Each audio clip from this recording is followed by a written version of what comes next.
Olá, tudo bem? Nos últimos vídeos nós falamos muito sobre a questão do caráter, falamos sobre várias coisas desse universo. Mas agora fazemos a pergunta de ouro, de tudo que aprendemos até aqui. Como esculpir o caráter depois de adulto?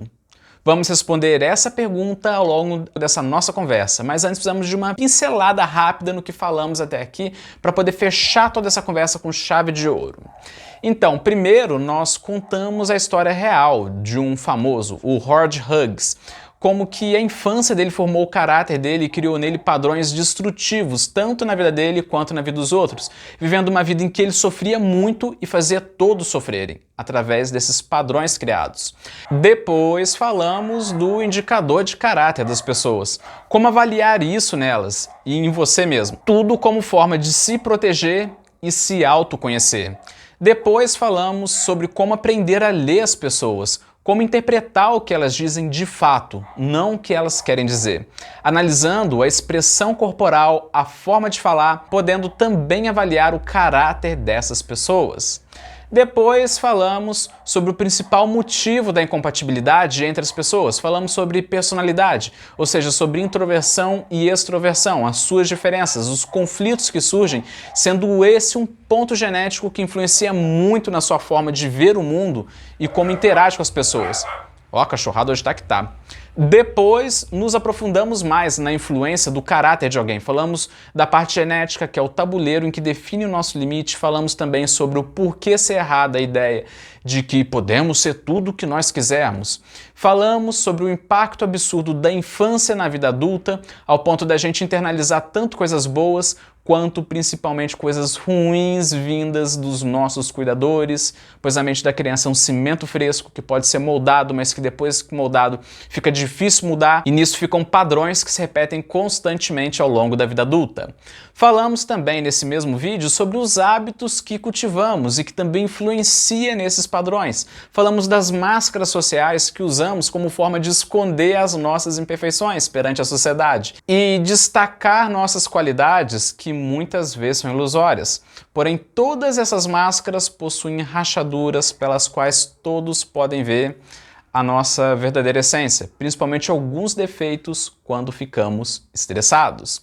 Depois falamos dos 10 tipos tóxicos de pessoas que sofrem e fazem os outros sofrer, e a possível causa de problemas na infância que essas pessoas tiveram e que podem ter moldado a forma delas verem o mundo, mas usamos isso sob o viés do nosso autoconhecimento.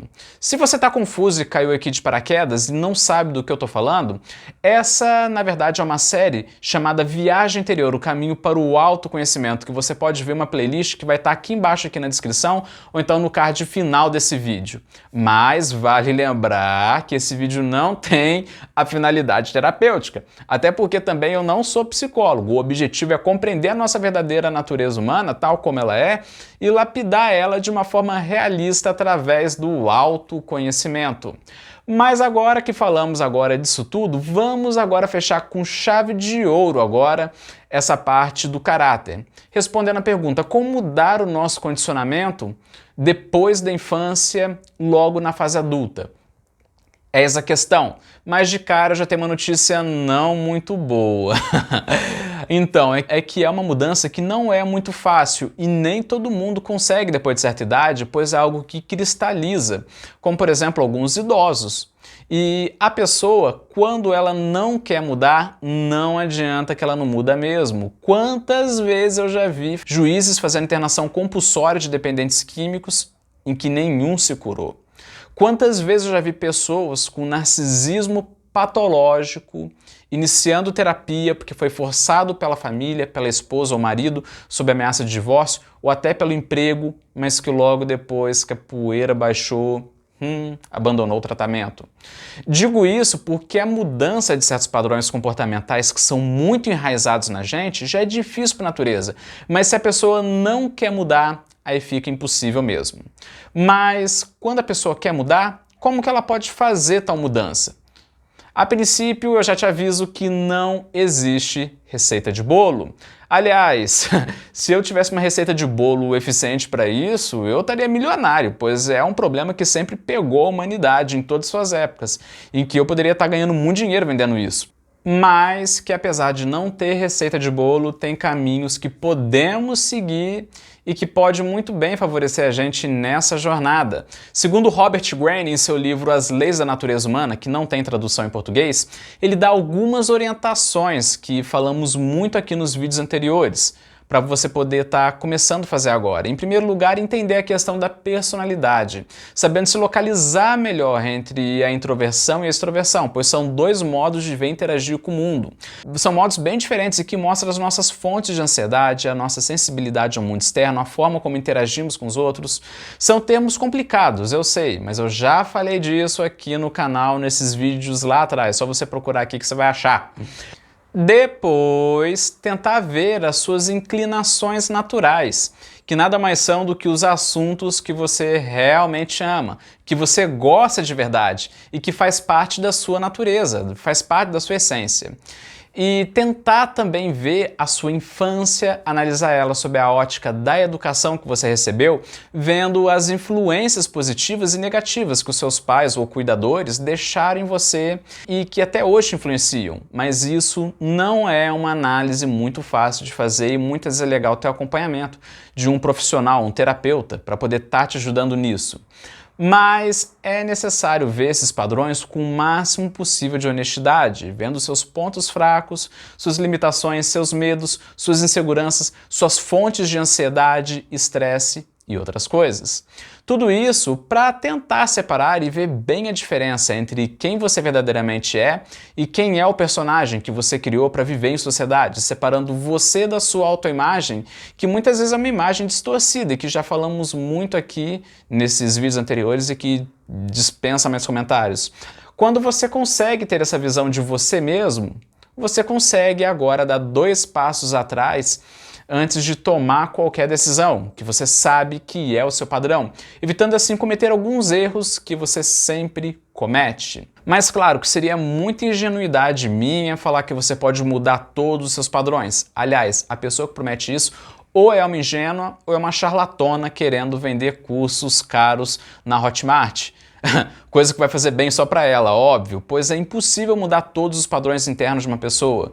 E o mesmo eu posso afirmar em relação a você. Você pode amenizar alguns padrões e não acabar radicalmente com eles, mas apenas ao fato de você poder estar modificando alguns padrões, já pode mudar muito a sua vida. Vou te contar uma parábola que explica muito bem isso. Na antiguidade, chineses que sempre foram muito talentosos desafiaram os gregos para decidirem entre eles quem eram os melhores decoradores. O árbitro seria o sultão, que era muito sábio e imparcial. Então, aí o sultão deu um palácio para os chineses e um palácio igual para os gregos, para que cada um deles pudesse pintar e decorar o seu palácio. E no final, ele dá o veredito. Então deu a ordem para eles começarem e logo arregaçaram as mangas e meteram bronca mesmo no negócio. Então, os chineses logo já pediram ao sultão grande quantidade de tinta, de almofadas, cortinas, todos os dias, enquanto os gregos não pediram nada. Ambos continuavam trabalhando com tudo e o sultão até achou estranho os gregos continuarem sem pedir absolutamente nada. Até que acabou o tempo estipulado no começo do desafio e ambos pararam. Então o sultão, junto da corte, foi avaliar os 2 palácios e ele começou pelo chinês, saiu de lá maravilhado pela beleza das cores, o lugar aconchegante, os efeitos bem alegres que os chineses usaram. Depois, o sultão foi ao palácio decorado pelos gregos e saiu de lá impressionado, até com os olhos arregalados. Os gregos eles trabalharam focados em amenizar as imperfeições do palácio que já existiam, usando do próprio mármore sem vida para lapidar magníficas esculturas e transformar cada coluna sem graça em colunas esculturais. O chão, que era áspero e assimétrico, ficou tão brilhante que dava para se enxergar nele, deixando o palácio à beira da perfeição, mantendo a sua essência. E esse é um exemplo bem claro de como moldar o caráter da mesma forma que os gregos esculpiram o palácio.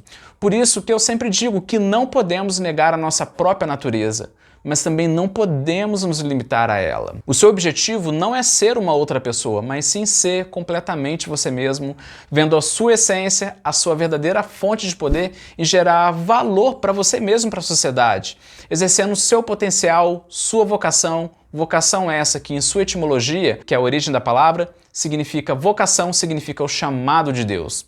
Um exemplo bem claro disso é a atriz americana Joan Crawford. Desculpe o meu sotaque, eu tenho dificuldade de falar o nome dela, que nasceu em 1908 e faleceu em 1977. A infância dela foi uma infância terrível, com muita pobreza. Ela nunca conheceu o próprio pai, pois foi abandonada por ele, que largou toda a família. A mãe dela odiava ela, sempre batia nela por qualquer motivo, transferindo a ela toda a frustração da vida, já logo na infância. Até que um dia a mãe dela se relacionou com um outro homem que seria o padrasto dela. E foi um cara que ela adorava. Ele era praticamente o ídolo dela, mas que abusava dela aos 11 anos. E ainda logo depois abandonou ela e a família novamente. E ela descobriu da pior forma que ele não era o verdadeiro pai dela. E assim foi seguindo a infância dela, com muita pobreza, violência da mãe, mais abandonos e tudo deixando cicatrizes profundas na alma dela, fazendo dela uma pessoa hipersensível, frágil e com medo de abandono para o resto da vida. Foi uma dor que sempre acompanhou ela, com um desespero tremendo para ser amada pelos outros, pois foi o que mais faltou nela na infância. E ainda nutria uma necessidade por um pai que abandonou ela, mesmo ainda na fase adulta. Ou seja, o ingrediente perfeito para o fracasso. Só que não no caso dela. No caso dela, ela analisou muito bem os defeitos e as qualidades dela de uma forma muito profunda e decidiu entrar para o meio artístico. Então ela, não sei como, ela conseguiu transformar essa dor dela em uma grande carreira de atriz, mesmo com uma vida sofrida e cheia de polêmicas. Polêmicas essas que durou ao longo da vida dela. Sendo aquele tipo de atriz visceral mesmo, que todos os papéis dela, ela trazia muito bem toda a dor que ela sentia, mas quis fazer ela atuar tão bem que nem parecia que ela estava atuando.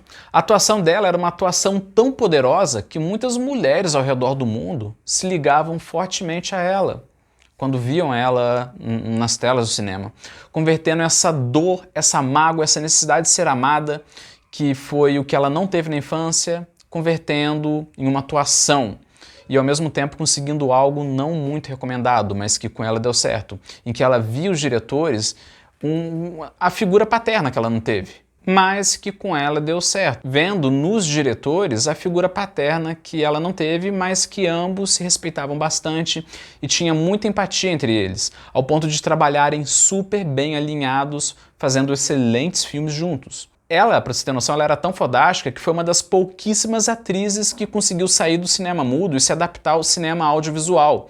E a carreira dela durou décadas, quase 45 anos, o que é muito raro no meio cinematográfico, pois a tendência, à medida em que o artista vai envelhecendo, ele ia ocupando papéis secundários, até ele sumir definitivamente dos filmes.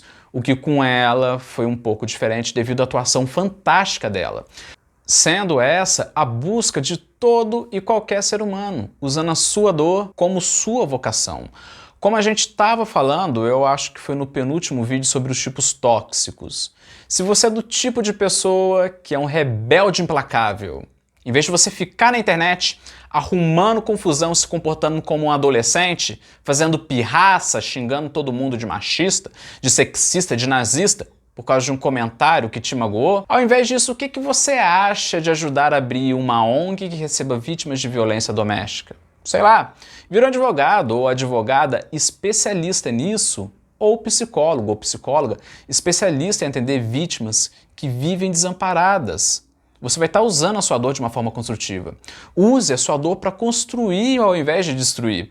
Haja com protagonismo usando a sua dor como combustível em prol de um bem maior, botando ação nisso. Se você é uma pessoa que é hiperperfeccionista, em vez de você ficar sofrendo e fazendo todo mundo sofrer porque tem problemas mal resolvidos na infância, meu Deus, canaliza isso para um bem maior, para construir coisas na sociedade, em vez de direcionar isso para as pessoas, tentando ter controle sobre tudo que elas fazem e fazendo da vida delas um inferno. Se você é do tipo de pessoa que tem uma baixa autoestima, uma autoestima tão baixa que por isso você tem que ficar botando apelido nos outros, praticando bullying para conseguir atenção, sofrendo por atenção e fazendo os outros sofrerem com isso? Ao invés disso, o que você acha de canalizar isso? Começando aos poucos a se dedicar a uma carreira de humorista, sendo aquele humorista visceral que vai se lapidando aos poucos com um canal no YouTube, botando protagonismo nisso. Pois é aquilo que eu digo, muitas vezes por detrás de um otário tem um visionário. Eu digo isso pois para cada fraqueza, para cada dor resistencial, tem também uma fonte de ação construtiva tanto para você quanto para a sociedade. Até esse canal meu aqui no YouTube, essa atuação minha aqui, é uma canalização de uma dor existencial minha e que está sendo usada por um bem maior, em vez de uma forma que poderia ser destrutiva. Se todas as pessoas fossem dispostas a abraçarem as próprias sombras, teríamos um mundo de artistas, de intelectuais, de empreendedores, cientistas, filósofos, pois as pessoas transformariam a dor e o medo delas em um protagonismo, de forma bem construtiva, parando de serem destrutivas, reduzindo o sofrimento delas e parando de fazer os outros sofrerem. Então comece agora mesmo, o que você acha? Comece agora mesmo aprendendo a ser mais resiliente, trabalhando em equipe, comece agora mesmo a tirar os projetos do papel, tolerando as pessoas que pensam diferente, contendo o estresse das tarefas chatas do dia a dia, mas que serão elas que vão preparar a sua independência para você poder exercer a sua vocação. Reserve 3 horinhas por dia apenas para você estudar a sua vocação e você vai ver o impacto que isso vai causar em você, independente da sua idade. Não importa onde você está, o que importa aqui é o caminho para onde você quer seguir, que está sendo direcionado pela sua vocação. Mas encerrando aqui a nossa conversa, busque ser hoje melhor do que você foi ontem e amanhã melhor do que hoje, lapidando a sua verdadeira natureza, como os gregos que lapidaram o palácio. E, realmente, não podemos negar a nossa própria natureza, mas também não podemos nos limitar a ela. Pense nisso.